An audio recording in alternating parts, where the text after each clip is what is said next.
manage it later, inshallah.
Bismillah, alhamdulillah, wassalatu wassalamu ala rasulillah.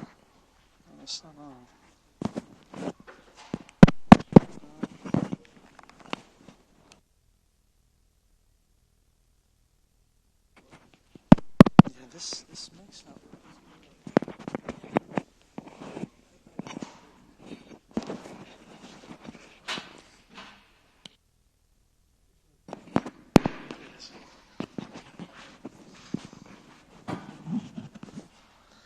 Bismillah, walhamdulillah, wassalatu wassalamu ala rasulillah wa ala alihi wa sahbihi wa man wala. Assalamu alaikum wa rahmatullahi wa barakatuh.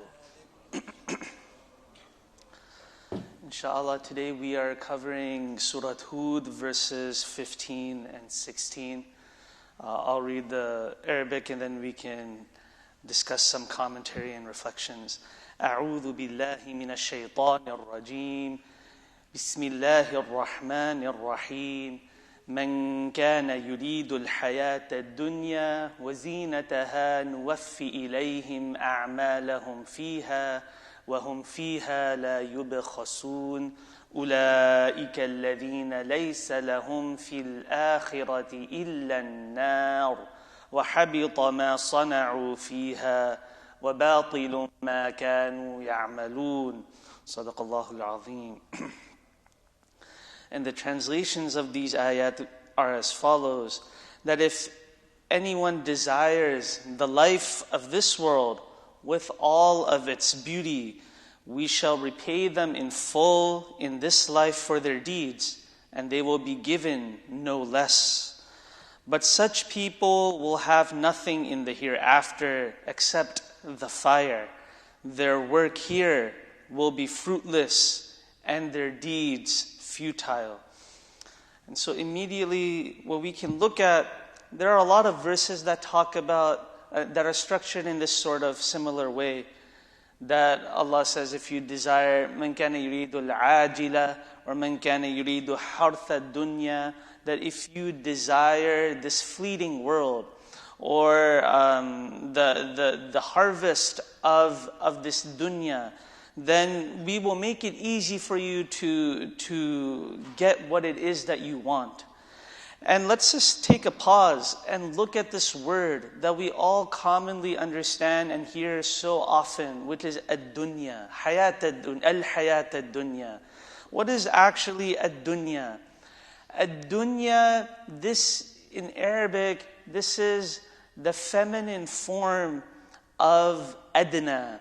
And what is adna? Adna is a comparative form, like how we have akbar or afdal or ahsan. that there is inherently a comparison going on. So when Allah pairs us with a feminine noun like al-hayat, you need the feminine comparative, and that is ad-dunya. So already what Allah is doing in this ayah is that He is drawing a comparison that this is the dunya world. And dunya means something that is low, or something that is near or within reach. Like dan is something that has been lowered. But also what daniya means, it means to be low, it means to be despicable, it means to be vile, it means to be cheap quality. And so Allah is very intentional with His diction. When He's saying al-hayat ad-dunya, is that those who desire this cheaper world. And when you're already making a comparison, and you're saying something that this is cheaper or this is more temporary, you're showing that there is something else out there, that there is another hayat, there is another life that is implicit with this very choice word Allah is using ad-dunya to describe this hayat. And so if we think of this in almost our own sort of even secular lens, that if you desire something that is of cheaper quality, that if that's something that you want, if you want to desire maybe some sort of fast food because you really want it, then you can go and get that fast food and you can enjoy that fast food. Allah is kind of doing the similar thing here, that if you want this cheaper dunya, and if that's all that you want, then we will give it to you. We will make it something that is readily accessible to you. نُوَفِّي إِلَيْهِمْ أَعْمَالَهُمْ فِيهَا. That we will repay you, or we will pay you in full the amount of your actions, of the things that you want of this dunya. He also says, وَزِينَتَهَا, and its adornments, and its beauty, and the things that make it beautiful. So if you want this cheap dunya, this cheap world that you are living in, and all of the things that you think make it beautiful, then we will make that accessible, or we will give that to you in full. وَهُمْ فِيهَا لَا يُبْخَسُونَ. And Allah does not mince words. He says, and you will not be shortchanged. You will not be given any less. You will get exactly what it is that you want. And we see this throughout the sort of the Quran, that وَأَلَّيْسَ لِلْإِنسَانِ إِلَّا مَا سَعَى. That a person will only get what he truly strives for. And so these people who are desiring and they are striving for just the world that they see around them, Allah is saying that we will give that to you.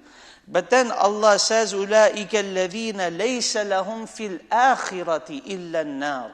But these are the people that they will get absolutely nothing in al-akhirah, in the hereafter. And here is where Allah brings up the other world, the other existence that is there, the akhirah. And how does Allah describe the akhirah?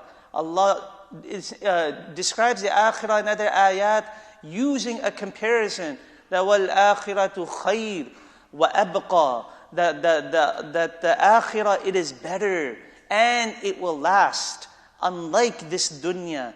And we can also think of this in our own pursuits that we are doing in this world, that if you want something short-term, something immediate, something that is ajil, something that is fleeting, then you can get it, but you're not thinking of your long-term investment.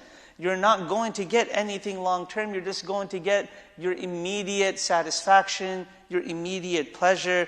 We need to bring this same sort of mindset into our deen, into our practice of this religion, and understand that our dunya, that this is something that is low, it is temporary, and it is not what is going to happen in the hereafter. Commentators also describe this in very chilling terms as it pertains to believers and Muslims and how they practice their religion. That they say that مَنْ كَانَ يُرِيدُ الْحَيَاةَ الدُّنْيَا, that those people who desire or want the dunya, this can describe people, Muslims, who are doing all of their deeds, all of their ibadat, all for show.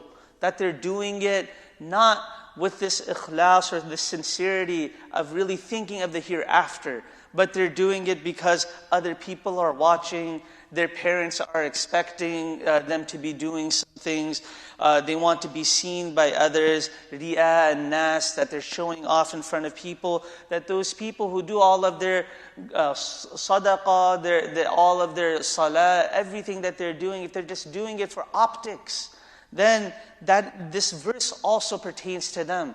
That Ibn Abbas cites those people as a people whom this verse applies to. And other scholars of tafsir, they also cite those people. So what is also a key operating word in this ayah is yurid.